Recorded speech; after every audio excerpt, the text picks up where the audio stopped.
bienvenue dans J'ai compris ici. Dans cette séance, on va essayer de continuer la série d'exercices d'application que nous avons débuté auparavant.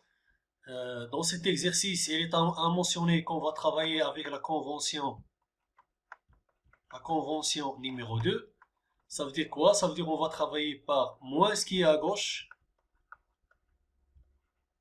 et plus ce qui est à droite.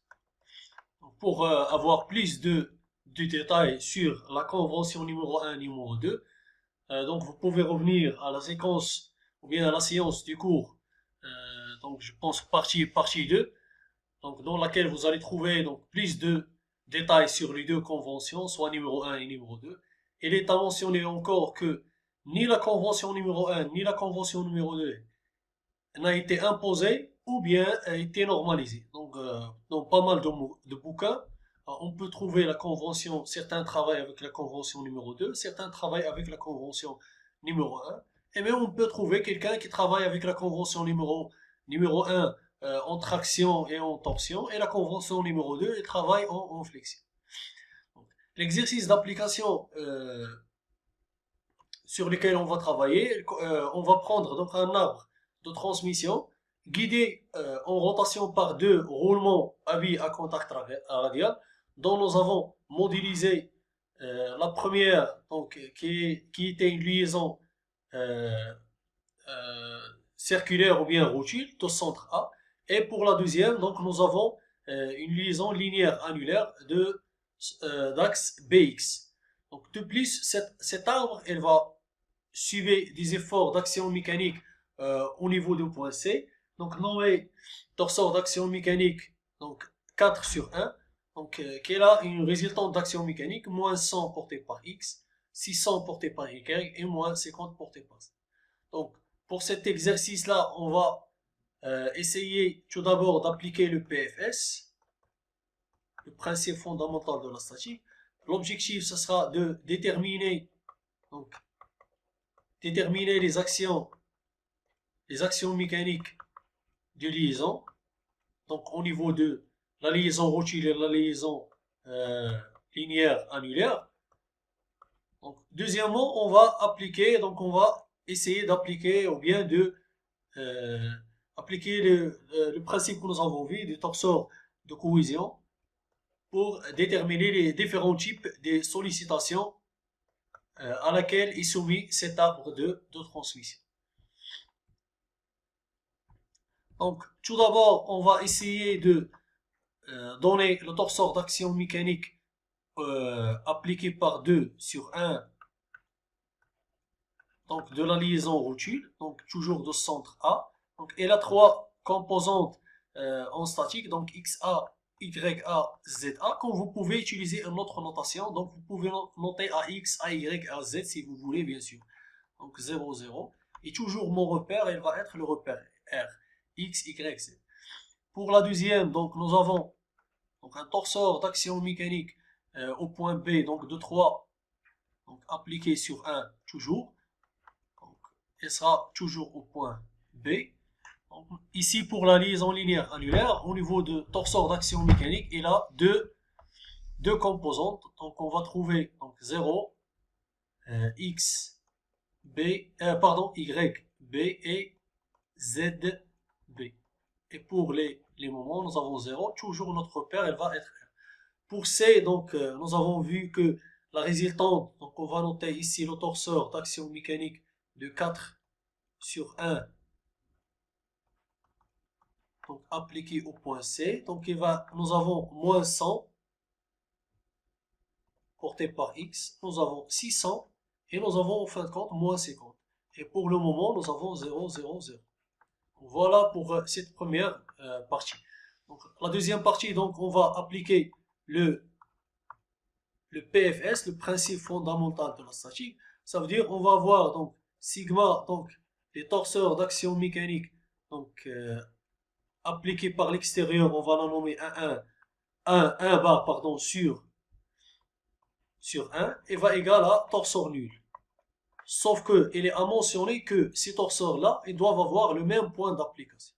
Donc maintenant, il faut choisir entre les trois points d'application, soit A, donc soit C, soit B. Donc un petit astuce, donc il faut choisir le point où il y a le maximum d'inconnus. Donc pour ce qui concerne A, donc on va essayer de transporter maintenant. On va transporter les torseurs d'action mécanique de 4 sur 1 et les torseurs d'action mécanique de 3 sur 1. Les deux, on va les transporter vers le point. Donc on va débuter avec le torseur d'action mécanique. Donc le torseur d'action mécanique de 4 sur 1 au point C, on va le transporter vers le point A. Donc c'est ce qu'on va noter. Donc le torseur d'action mécanique de 4 sur 1.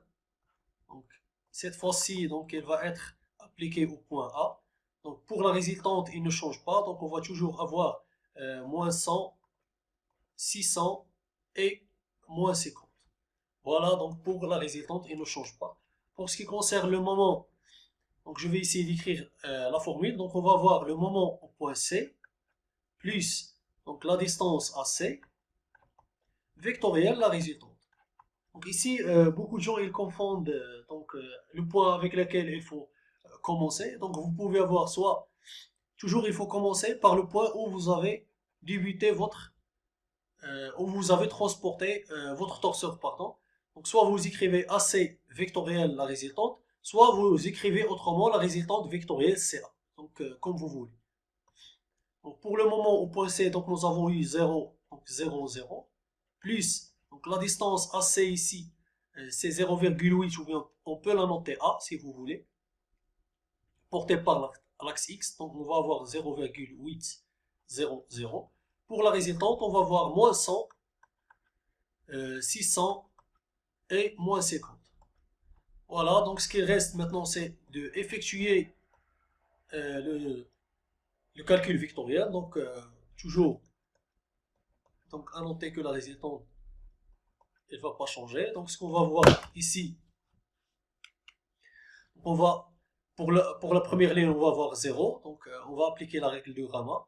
Donc deuxièmement, on va avoir moins 100 multiplié par 0, moins 100, moins 50 multiplié par 0, ce qui va faire en fin de compte 40.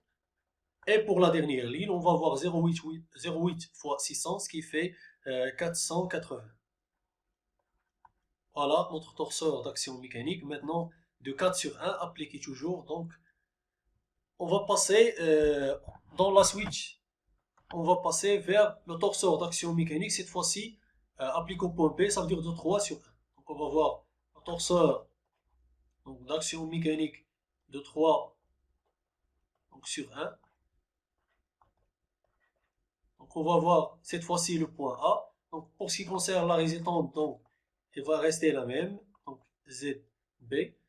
Maintenant, on va voir quoi? Donc, la même chose. Donc, je vais essayer de noter ici la formule. Donc, on va voir le moment d'action mécanique au point B, plus la distance AB, toujours vectorielle, la résultante. Ici, donc pour ne pas confondre, je vais noter celle-là C. Et pour celle-là, je vais la noter B.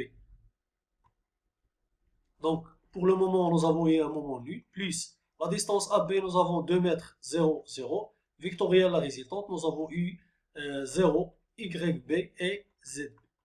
Maintenant, ce qui reste, c'est d'écrire ce torseur-là, donc faire le calcul vectoriel. Donc, si on fait le calcul vectoriel, on va voir le torseur d'action mécanique de 3 sur 1, donc appliqué au point A. Donc, il va avoir quoi? Il va avoir 0 pour la résultante, donc YB et ZB. Pour le calcul, donc on va barrer, donc on va avoir 0. Pour la deuxième, on va avoir donc moins 2 ZB. La deuxième ligne, moins 2 ZB, pardon. Et pour la dernière, on va avoir 2 YB. Voilà. Donc maintenant, lorsque nous avons tous nos torseurs que nous avons parlé, donc soit le torseur 3 sur 1, ou bien le torseur 4 sur 1, ou bien le torseur 2 sur 1, ils sont tous appelés comme un point. Maintenant, on va avoir combien? On va avoir 6 équations. On va faire quoi? On va essayer de faire la somme des résultantes des actions mécaniques qui va égaler à nul.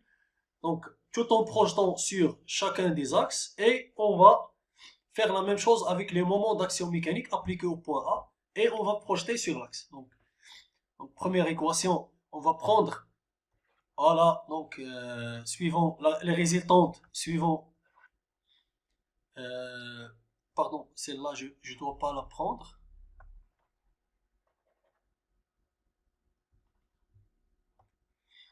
Donc voilà, donc celle-là. Donc qu'est-ce qu'on va voir? On va voir XA moins 100 plus 0 égale à 0. Ce qui fait, donc en fin de compte, on peut avoir que XA égale à moins 100. Maintenant, on va passer vers la deuxième. La deuxième, toujours on va rester avec la résultante. On va voir Y. Cette fois-ci, donc on va avoir YA pour A. Plus, donc au niveau de l'action mécanique, donc on va avoir 600 plus 600 plus YB égale à 0. Donc ici, on ne peut pas avoir d'autres résultats car nous avons deux actions mécaniques. Donc, troisièmement, donc on va voir quoi? On va voir ZA plus ZB, toujours. Pardon, et je vais noter la dernière, moins 50. Donc, au-delà, donc on peut avoir juste avoir le XA. Donc, on connaît que le XA égale à combien? Égale à 100. Voilà. Donc, voilà notre XA. On l'a trouvé. Donc maintenant, on va essayer de passer vers les moments. Donc, pour ce qui concerne les moments, on va avoir donc la projection suivant x. Nous avons ici 0. Ici, nous avons aussi 0 et 0. Voilà, donc au niveau de la quatrième, donc projetant donc 0 égale à 0. Pour le cinquième, donc on va avoir moins 2 ZB. Pour A, nous avons pour le torseur d'action mécanique de 2 sur 1, et là nous avons 0, plus 0. Et pour la dernière, donc nous avons 40, plus 40, donc égal à 0. Et pour la sixième donc, application, on va avoir 2YB, toujours plus 0.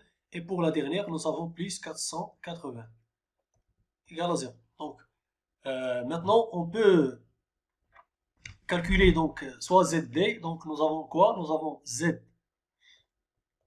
Donc ZB va égaler à combien? Donc il va égaler à 40 divisé par 2, ce qui va donner 20 en fin de compte. Voilà. Et pour YB, donc voilà notre.